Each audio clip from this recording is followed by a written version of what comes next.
Hey MMA fans, Cage Minds, your host Micah Frankel here doing our predictions for UFC 145, main evented by the light heavyweight title grudge match, Jon Jones, Sugar Rashad Evans. But before we get to that, let's talk about the 11 other fights on the card.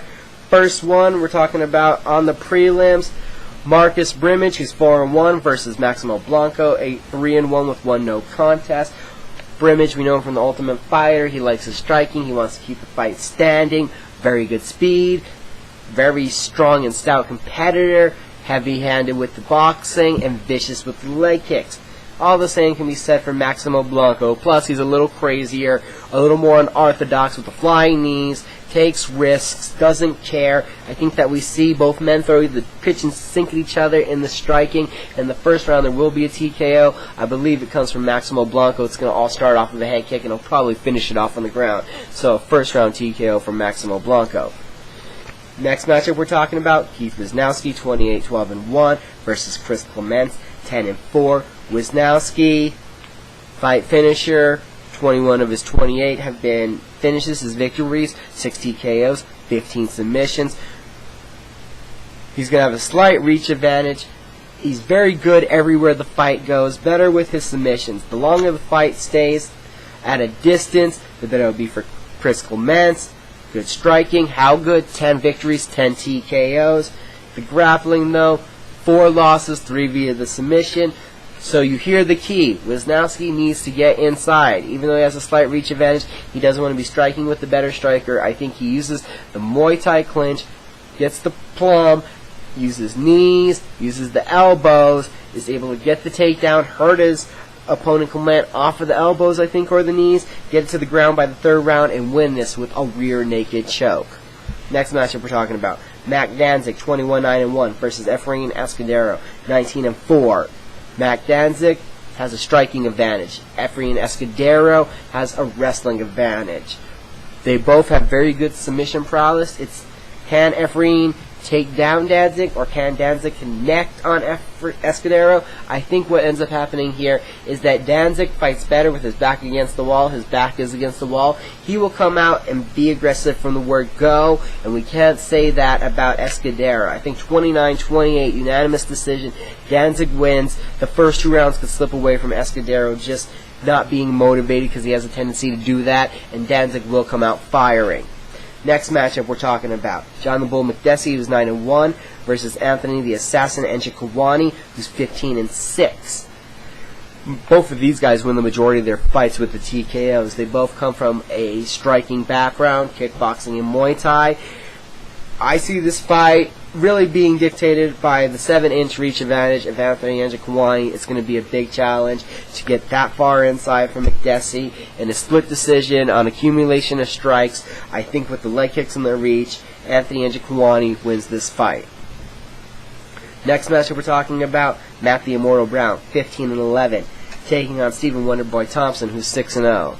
Matt the Immortal Brown, his best bet is to make this fight gritty, dirty, and get in the face of his opponent. They stay at distance. Wonderboy's going to pick him apart. There is striking and kickboxing techniques that Wonderboy has that he will blow Matt Brown out of the water with. Brown asks for this fight. He's going to get it. I think he's biting more off than he can chew. Matt Brown will not be able to cut off the angles, push against the cage, which is what he needs to do. I think Thompson wins this fight. Most likely, I'm going to say a rear naked choke in the second round. This will be after some striking. Brown taking some beatings, kind of them falling to the ground, and Wonderboy will show off his brown belt, jumping on top for a rear naked choke win. We're going to second round on that one. Next matchup we're talking, we got some big boys fighting. Travis Hopper Brown, 12-0-1, versus Chad the Gravedigger Riggs, who's 11-1. Travis Brown, yes, he's footwork, good movement, use the leg kicks, and then come in and out with his strikes. He has a 5-inch reach advantage. He's going to look to use the movement, the reach, his head movement, his dancing to dictate the pace of this fight. Chad Riggs fights one way. Full steam ahead, I'm throwing one punch, I'm throwing haymakers, and I'm looking to hurt you. In a technical aspect, in a decision victory, I can see Brown dancing around and getting the victory in this fight. On the other hand, if Riggs gets close enough and gets him into a corner, he's just going to unload with all of his might, and it may be enough to catch. But I believe that Hopper Brown wins this fight with the decision, with technical ability, using leg kicks, and also weakening the structure and the forward momentum of Chad Riggs. Now we're moving on to the main card. First matchup we're talking about, Mark Bocek, 10-4, versus John the Natural Alessio, who's 34-14. Bocek, grappling. That's what he loves to do. He's a grappler. He has good Greco-Roman, good wrestling to get the takedowns, brilliant, tight Brazilian Jiu-Jitsu, and ends most of his fights. 7 of his 10 victories, have been from the submission. Very tight Brazilian Jiu-Jitsu game. John Alessio, a fight finisher in his own right too. 10 TKOs and 15 submissions. Bocek needs to get inside, get the takedown, put this on the ground, and start working that jiu-jitsu right away. As far as I've heard on the reach, the statistics I saw, Bocek is going to have a reach advantage over Alessio. But John Alessio has a huge advantage when it comes to striking. If he can pump the jab, if he can keep this at distance, he should be able to win a decision, perhaps even get the TKO. His movement, he is the bigger fighter. If he can keep it at the distance, he should be able to win this.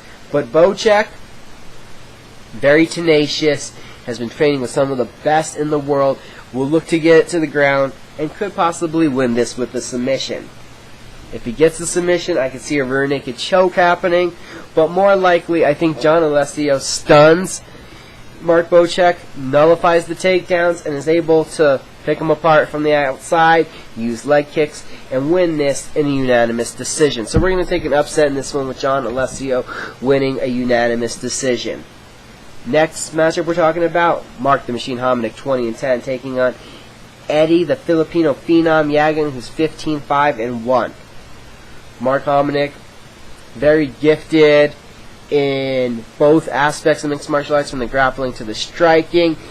Believe that last time against Chan Jung Sung, it was really a mental lapse. He did not respect his opponent enough. Lesson learned.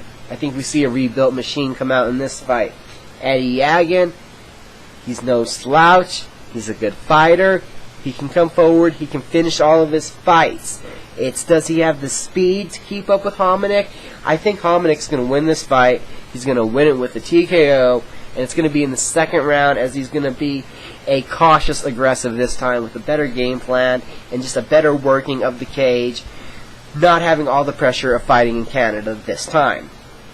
The next matchup we're going to, Miguel Angel Torres, 39-4, taking on Michael Mayday McDonald, who's 14-1. Torres has a slight reach advantage, is the better kickboxer in this, and has a brilliant Brazilian Jiu-Jitsu advantage when it comes to getting this on the ground.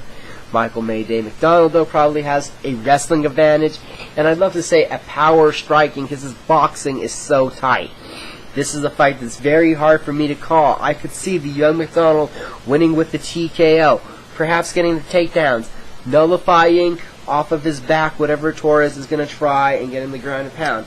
On the other part, we can finally see a Miguel Torres that has a happy medium between his aggressiveness and his passiveness, between working off his back and being able to shoot him for his own takedowns, and be aggressive, picking his opponent apart using the leg kicks and the jab.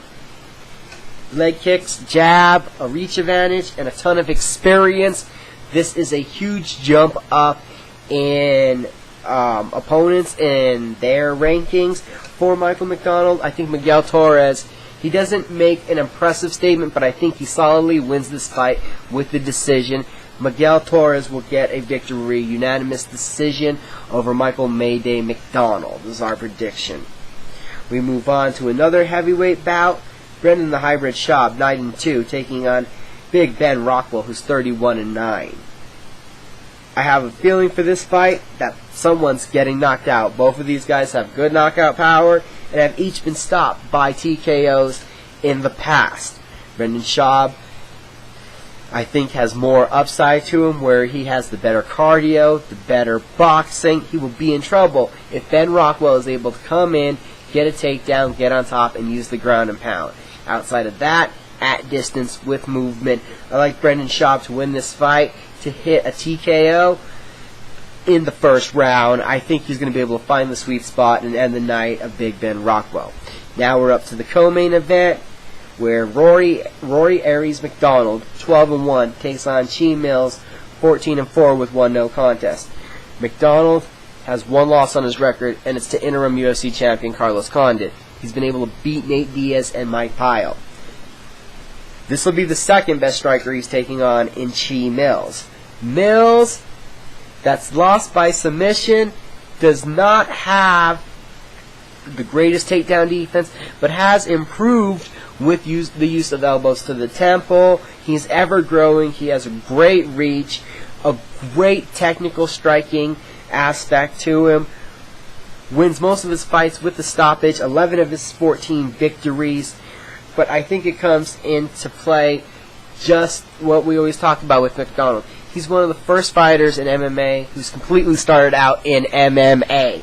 He's good everywhere, and he is just so solid. He's going to take that distance between their grappling capabilities, and we will see it magnified.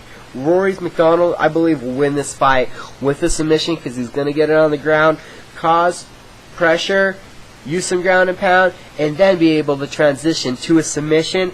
I think we're going to see an armbar victory out of Rory Macdonald. And now we're going to the main event.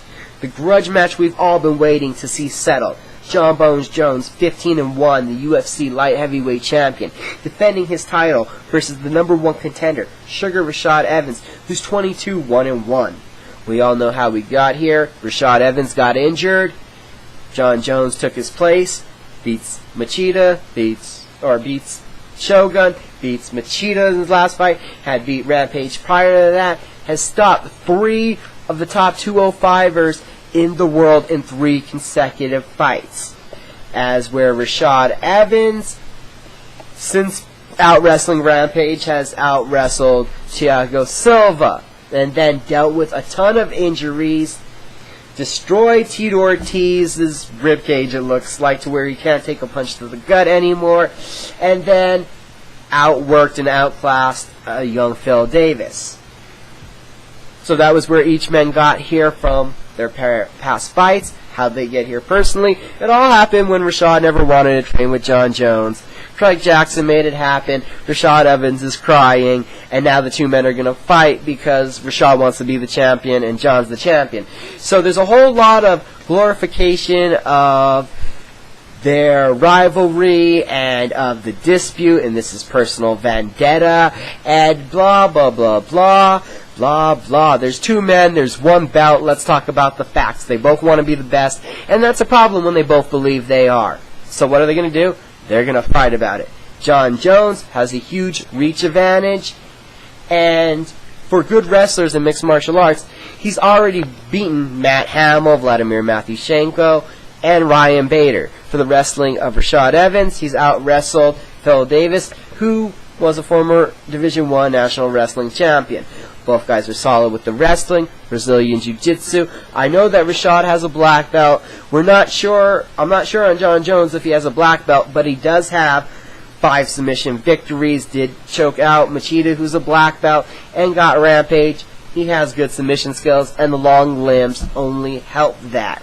As far as the striking goes, Jon Jones does not have the one-shot knockout power, in my opinion. He could maybe have it. He should be able to develop it, but he uses that reach, the leg kick, and is unorthodox and keeps people off balance. His elbows are a great weapon because his arm is as long to the elbow as most people's, really, in MMA.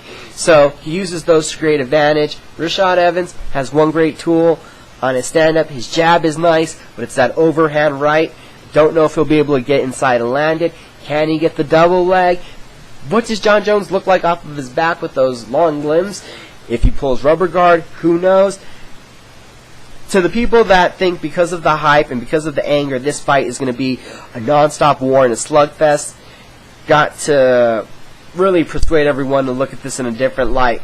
Rashad Evans is the greatest fight hyper that they have in the UFC, I believe, next to Chael Sonnen and Michael Bisping. He's the best at 205. And probably 3rd best overall in the company. because he leads you to, I hate this man, I'm going to destroy this man, and my life is all about beating this man. Well, we kind of heard the same thing about Rampage, and he out-wrestled him. So I'm expecting some grappling, and a lot of trying to get inside from Rashad, maybe throwing that overhand right. But still, when it gets down to all of it, I think Jon Jones with the leg kick, keeping it at distance, is going to hurt Rashad, weaken Rashad. Then he'll get inside, get one of his big throws, get on top, in some kind of choke. I think a Dar's choke. We're going to see Jon Jones finish the night of Rashad Evans using a tricky choke, his long limbs. Jon Jones will retain the title. That's going to be our final prediction for tonight. Jon Jones, 4th round. Dar's choke. He will still be the champion. This is Cage Minds. Check us out on Facebook, Twitter. Like the video, leave us a comment, uncage the warrior within yourself, and have a good night.